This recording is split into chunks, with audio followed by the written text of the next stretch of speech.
What's going on, everybody? Steve here, Rake and Profit over at rakeandprofit.com. Coming back to you with another video. Man, Romer's amped up right now for a couple reasons. Number one, man, enjoying the beautiful weather here in Connecticut. If you want to pan around, Zach, we're in front of a beautiful pond right now, just enjoying the day. But we're also pretty amped up and excited because we're going to share the story of how Romer, 24-year-old Amazon bookseller, how he went from, he was doing about $12,000 per month in sales in his Amazon book business about, when did we shoot that video? Like 6 months ago? March, not even that. It was like 4 or 5 months ago. I'll link the video up on this page so you can see the progression. But he's gone from literally $12,000 in sales to last month you did 70,000 we cracked. $70,000 in sales. Now, before people start to say, well, Steve, how much profit is that? What would you say your profit margins typically are? 20% now. So it went from 30% back then to about 20% now for a couple of reasons, mainly consignments. So I'm paying a lot of people on a split now. Yeah, so when you're selling books on Amazon, and we'll take a little walk over to that little dock area. When you're selling books on Amazon, your profit margins are really going to be dependent upon the specific model that you choose. Yeah. And there's a lot of different models, right? The most common is, in like my mother, Mama Profit, she's doing thrift stores. So her margins are up there towards 50%. Yep. She doesn't have any employees, she doesn't have any overhead, she doesn't have a warehouse, she's not paying out consignees, so on and so forth. There's other models as well. Right. What are some other models that people can get involved in? Well, what really helped me get to 70,000 is at some point I was doing 1,000 book challenge with one of my buddies, Jason Sloan, at the beginning of this year, and I was just thrifting. So 1,000 books a month. I think my average buy cost is like $2, so $2,000. And quickly I realized I'm either gonna get a lot of credit card debt, I'm just gonna run out of money. Yeah. You know, I can't keep cherry picking like this. So it kind of made me think outside the box. And then I started out with consignments. So just selling books for other people, selling books for my college. That was a big one. I think I talked about this last time I was on your channel. Yep. I took all the books from my college. You guys reach out to the colleges you went to. If you went to college, you have student debt, go back to the school that you got student debt from and see if you can sell their textbooks for them. I think I paid them way too much. I paid them like 50%. We tracked all that. So the consignments allowed me not to have any buy cost up front, which alleviated all inventory costs, which is like the number one thing. That's probably all your mom spends. Like when she does taxes at the end of the year, her number one write-off's gonna be inventory. Like she's not gonna have much else, right? Or Amazon fees, but that kind of comes off. Well, yeah, because she's being taxed on what Amazon pays her. Right, so, exactly. So those yeah. are, yeah. And even more than that, sorry to interrupt you, it's the time involved. Like when you're thrifting and hitting garage sales and even library sales, I mean, library sales is kind of like a step up because you're usually getting more inventory. Yeah. But if you're cherry picking, it's expensive and it's time consuming. Yeah, it is. And so you're not going to get to 70,000 a month doing that. I'm sure there are people out there who have done that. Yeah, it's cherry just, it's picking. I don't know. Money. Yeah, I sold 3,500 units in the past 60 days. So, yeah. You know, if my buy cost is $2, what is that like? Right. That's like, what is that? $7? Yeah. $7,000. It's crazy. So. Watch out for that step. All right, yeah, I will. Free inventory happened. At some point, I started getting a lot of free inventory from my buddy Matt Adolph. He's always talking about getting free inventory, and I did not realize the potential. And I think beginners starting out should really focus on free inventory. We're gonna do a video on that too, specifically on free inventory soon. Yeah, and look at yourself as a service rather than just like a bookseller trying to get something out of people. So a lot of people, they want books removed from their house. Even like businesses want books removed. They don't care if they get money or not. You could offer them money if you have consignment, if you have a way to track consignments, but the free inventory, it allowed me to scale massively with like no limits at all. And I've been doing a similar thing in my eBay business right now. I've got a deal with a international seller who they're sending me all their stranded inventory because it costs too much to go back. So you can really scale much quicker. How much is that costing you up front? Nothing. I mean, only the Exactly. the cost of my worker to list it, and then the overhead to obviously house everything, and Yeah. the warehouse we're working out of. And I just think a lot of people just starting out, they're spending way too much money. Like if you really look at how much you're spending per book, like yeah, it's $1 or $2 a book. That can add up fast if you have big goals. You know, if you want to hit 70,000, you know, and you're like me where I didn't have much money, you're not gonna hit that unless you take like a massive loan out, which isn't good. you know? I think what people should do is if they're going to spend money on help. And I know a lot of people don't like to get help early on, but instead of, if you're going to get 500 books a week and spend $2 per book, that's $1,000. Instead, what if you got 500 books for free, took that $1,000 and hired, you know, $200. You could pay someone $200 to go run a route and pick up a bunch of free books from people's houses. Frame yourself as a declutter service. So let's kind of take things back to 4 or 5 months ago. You were doing 12, 13,000 a month. Last month you did 70,000. Now that is coming right off of textbook season. Yeah. But what are the things, what have you done in those 4 or 5 months? I know that you created a service, restrictedinventory.com, and you've been hiring more people, right? Didn't you hire another person or two?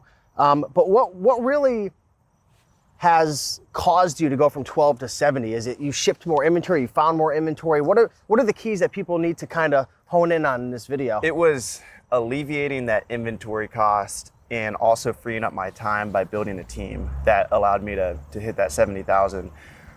Also, I mean, I've shot so many different directions with this business and I've failed so many times, and I think it's just a matter of trying new things, because there's so many books out there. There's so many sources, and it like makes me sick sometimes thinking how many books I'm not getting because like the opportunities I'm not going after. Right. You know, like you could set up donation bins around your city.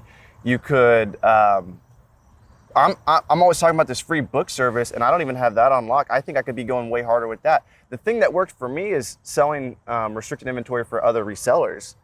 I solve someone's problem. You know, you always got to be thinking, how can I solve someone's problem?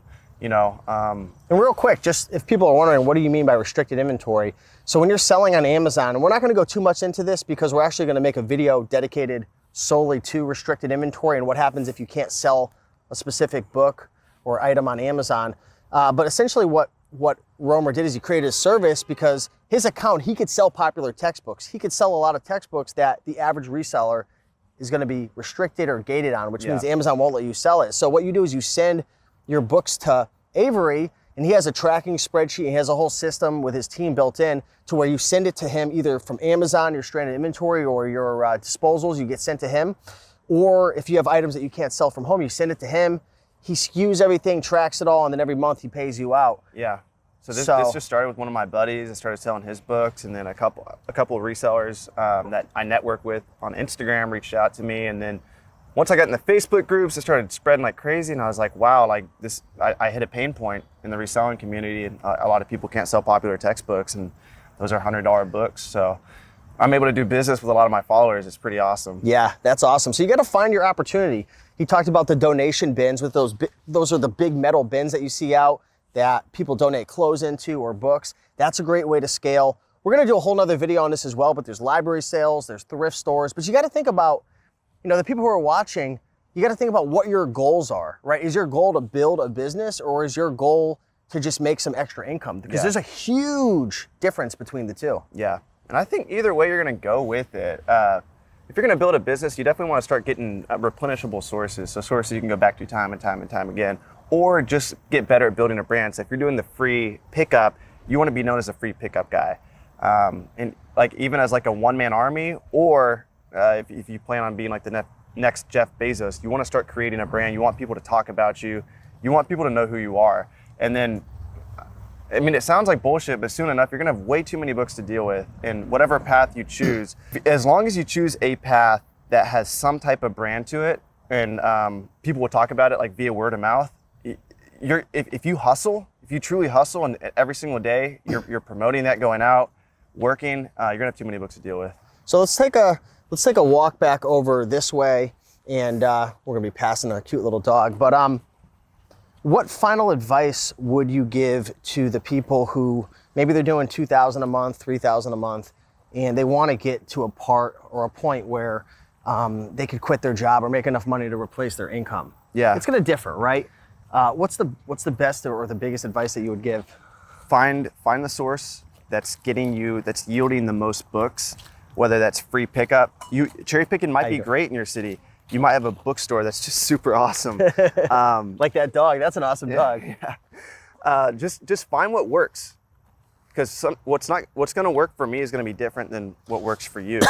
So find what works, shoot 8 different directions, and then the 2 things that work out of those 8 shots, go harder in. So track it.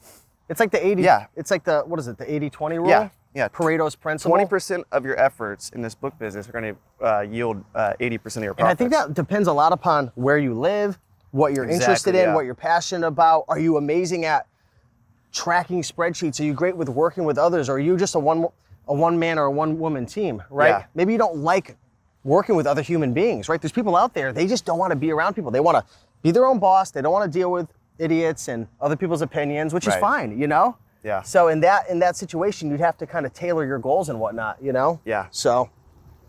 Same principle, focus on your strengths, focus on what's getting you books, and just keep going down that route. And make sure it's scalable, make sure you're branding yourself the whole way. Make sure like it's not gonna be gone tomorrow if you stop working. Right. So anything else you think we should leave off the viewers with in terms of your journey over the last 4 or 5 months? Any other pieces of advice? I know we're probably gonna get a ton of questions from the folks in the comments asking about your business. I don't wanna go too high level on this video because I know a lot of people who are gonna be watching are probably just getting started, or maybe they're just looking for some inspiration to grow a little bit. just get out there, guys. Watch Rakin's stuff, choose something you like, choose something that resonates with you, and take action. That's the most important thing. Just go out and take action. If it doesn't work, try something else. If that doesn't work, try something else. Do it 10 times. Find something that works. When it works, go harder on that. Awesome. You know what I mean? So with that being said, guys, if you enjoyed this video, do us a big favor, like, comment, subscribe. And if you guys haven't followed or been following Romer on his YouTube channel, they can find you where? Romer the Romer on YouTube, Snapchat, Instagram, TikTok, Facebook, Romer the Romer Seller Community on Facebook, everywhere. Just type in Romer the Romer. Snapchat, you might see some interesting nights. Yeah, yeah. If you guys watching this video right now, go watch Snapchat from last night. It's fun. And if you guys have any restricted inventory or books that you are having a hard time selling, go over to restrictedinventory.com. If you use the referral Rakin, then you're gonna get a little bonus. We're gonna throw in an ebook and a couple little things. So check that out. But yeah, appreciate you being on, brother. Awesome. And we'll see you guys in the next one. Peace.